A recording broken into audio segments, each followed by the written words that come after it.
to musky walleye bass. Big John's Fishing Show. Okay, here we go. Woo! Hey guys, Big John here.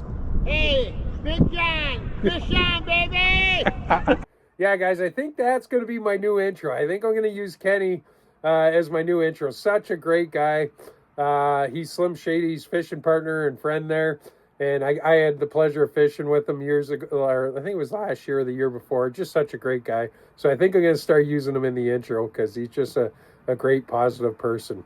And guys, look at that beautiful rod in the background. I love using it. Thanks again to Kevin and Travis Payne. I love the rod. But today, guys, it is October 18th, 2025.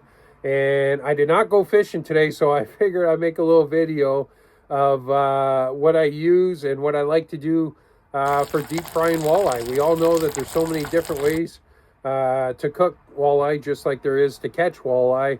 And but there's something special, guys, about cooking deep fried walleye. So I'm gonna go over what I use and what I like to do, and it's gonna be different than what a lot of other people use. But I got a few reasons why I do this, and I'm just gonna let you guys know what I do. So right off the bat, guys, and this isn't something I've done my whole life. I fished my whole life, and I never used to bleed out fish.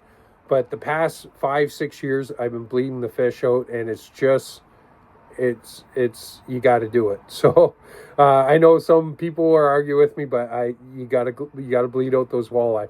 And there's different ways of doing it, guys. I like doing it the humane way and cutting the throat nice and deep.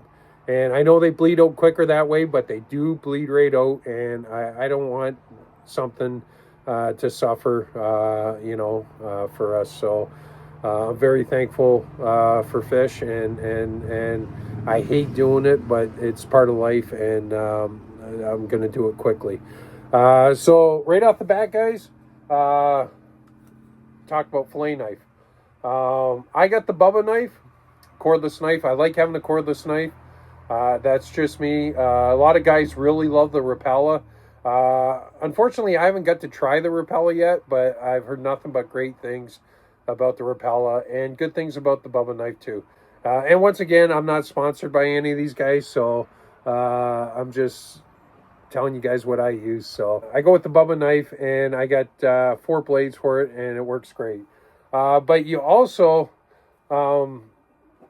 need a regular fillet knife too. So I pick these fillet knives up when I go to yard sales, and they're a dime a dozen. I like something that's really flexible. And yeah, so that's the first battle. I'm not going to get into the whole filleting of the fish, but basically I'll use the electric knife. I'll cut through the rib cage. I'll come off it, and I'll keep it on the board as a whole, and I'll keep that electric knife going right down and take the skin off, and then I'll use the fillet knife for zippering, splitting the back end there and getting that mud line out and cutting around the rib cage. So that's knives out of the way. And then let's talk about, well, first off, I want to talk about this. I love my it's a Royal Banana cutting board. It was given to me as a Christmas present. I drive transport truck, and I go to the produce terminal. And a couple years ago, Royal Banana gave everybody this beautiful cutting board, and I use it every time, guys. Because the other thing with the walleye fillets, I don't like thick walleye fillets when I'm deep frying. So if they're bigger fish, I'll fillet the fillet in half, and I always cut them in half too. Another trick, beer batter goes a little bit further than your breading, if you're going to use like Zeterans or something. Both great stuff, and I'm really taking a liking to the Zeterans. I'll talk about it in a minute. Yeah, beer batter definitely makes you a little bit fuller, and makes the fish a little bit bigger. It's all what you like. I like changing it up every once in a while. I'll do beer batter. Another time I'll use the Zeterans. So we got cutting board, we got fillet knife. Let's get into the deep fryer. A lot of people like using the big deep fryers. I don't. I got a little old Fry Daddy. This one's probably from the 70s. I always buy them from yard sales when I see them. I actually have 2 of them. I had 3 of them. I gave one to my buddy Chris because he loved it so much. And the reason I love these little Fry Daddies is because you only need 1 liter of oil. You guys all know that you can only get so much time out of your oil, and oil's not cheap. So the Fry Daddy only uses 1 liter of oil, which is a lot cheaper than putting 4 liters of oil in. But there's downsides to it, but I got tricks to the downsides too. So one of the downsides is it takes you longer to make fish because you're doing smaller batches. But that's okay. I got a trick to that. I use steel bowls, like salad bowls, and as you're adding the fish to those steel bowls and putting tinfoil over top, they'll stay hot for hours. So, but the reason I love these Fry Daddies, besides only using 1 liter of oil, is they hold the temperature. So this thing gets up to 375, and it doesn't take long to get there. It's got a simple plug. There's no gauges, no nothing. It's just got a cord. I had to put another end on mine because it was frayed. So, but anyways, you just plug this thing in. Put your oil in, plug it in. Make sure you take the lid off. So that's the one downfall to a Fry Daddy. A lot of people get done, put the lid back on right away. Next thing you know, it's all melted. But there's a good thing to that. You can get these lids. They're a generic size. So if you go to Dollarama, there's so many bowls and lids there that fit exactly on a Fry Daddy. And I also heard that the tubs of ice cream, their lids fit perfect on the Fry Daddies too. So don't be upset if you lose your lid. Go to Dollarama, spend $1, and you're good to go again. And these deep fryers, guys, I've got them for $3, $5 at yard sale. Just a great unit. And like I said, I'm not sponsored by them, but that's what I like to use. You guys can have a temperature gauge.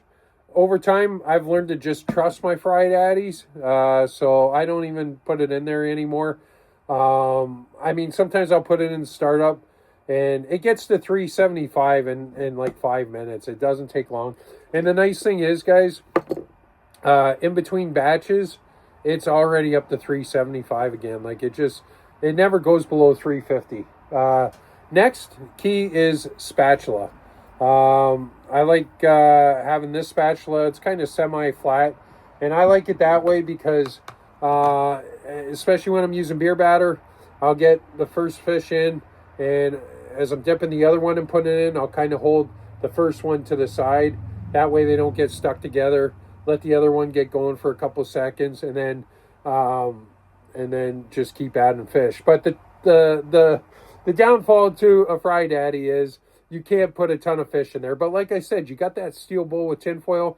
That fish will stay hot for hours. So take your time, enjoy the day outside. And I'm not saying that the big deep fryers are bad, but I used one for a party recently, and I was always on the dial going up and down. This thing's basic, easy. I'll use this 9 times. Actually, I'll use it 98% of the time. But I do have a big one, and I just choose not to use it. Next thing I'm going to talk about, and like I said, I'm trying to keep this video short, guys, but is a drip tray. I like using a drip tray instead of paper towel. Paper towel, I don't know. It just, I feel like you put the fish on here, and while you're putting your other fish in, let the oil drip off.